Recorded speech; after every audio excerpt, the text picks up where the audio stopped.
for joining us for our monthly webinar series from Local Market Monitor, where we take a closer look at this month's National Economic Outlook, which was written by Local Market Monitor's president, Ingo Windsor. For those of you that don't know Ingo, he has been analyzing real estate markets for over 30 years and is a graduate of MIT and Boston University.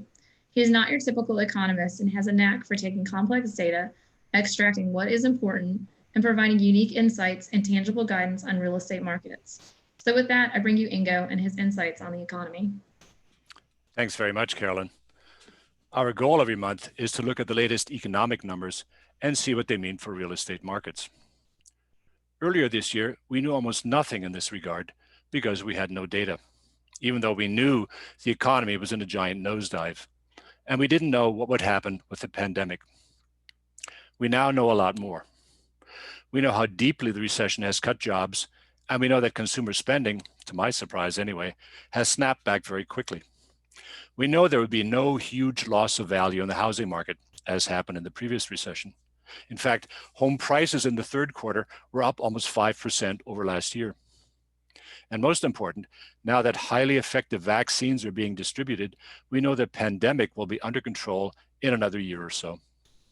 So now it's easier to foresee what will happen with the economy and with real estate over the next few years. First, let's have a look at the recession.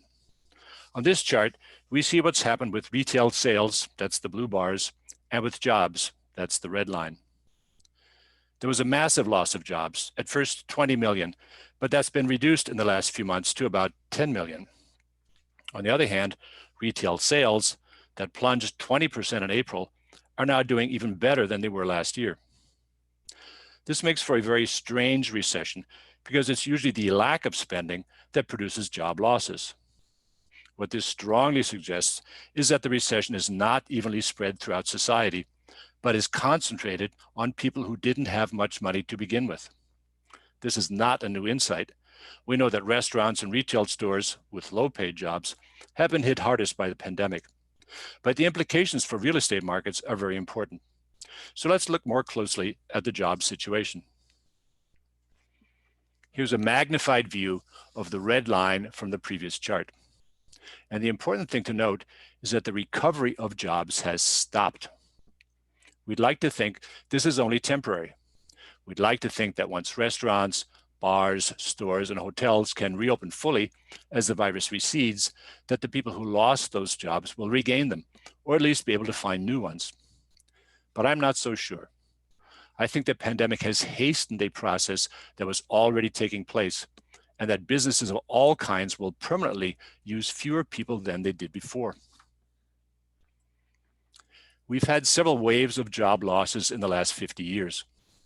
Starting in the 1970s, it was the massive movement of manufacturing jobs overseas, including the entire textile industry of the South. Since about 2000, computers have been doing more office work and been controlling industrial machinery.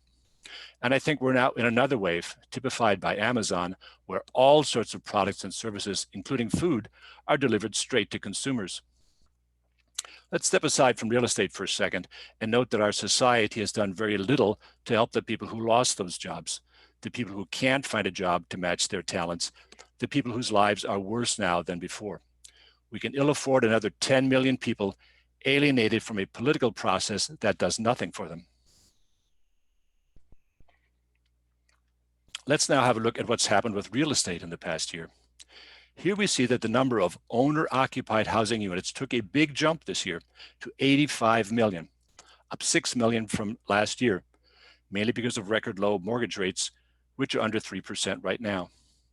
This won't happen again next year, but it shows that one segment of the population is doing just fine. On the other side, the number of renter-occupied units dropped by 2 million, and that's before the evictions that will come when pandemic-related protections expire. Some renters were able to move up and buy a home this year, but a lot of homeowners without a job will soon become renters. So we're in a difficult situation where fewer renter units are available just when there will be more renters, and many who can't pay as much as before. The result would be more demand for lower-priced rentals, less demand for higher-priced ones, and increased risk for rental investors. Now let's have a quick look at the job situation in the big economic sectors. In manufacturing, very clearly, the recovery has stopped.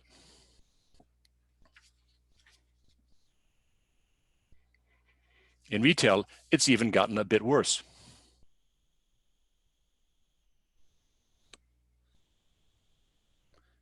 In business services, one of the largest parts of the economy, the recovery is stalled.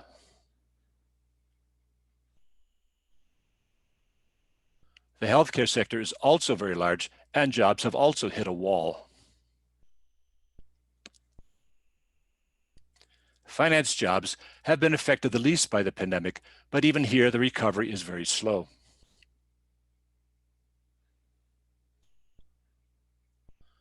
Like retail, restaurant jobs first made a big recovery as states reopened their economy, but now see no improvement.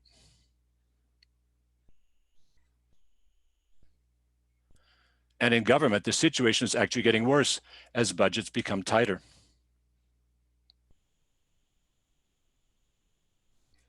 That's it.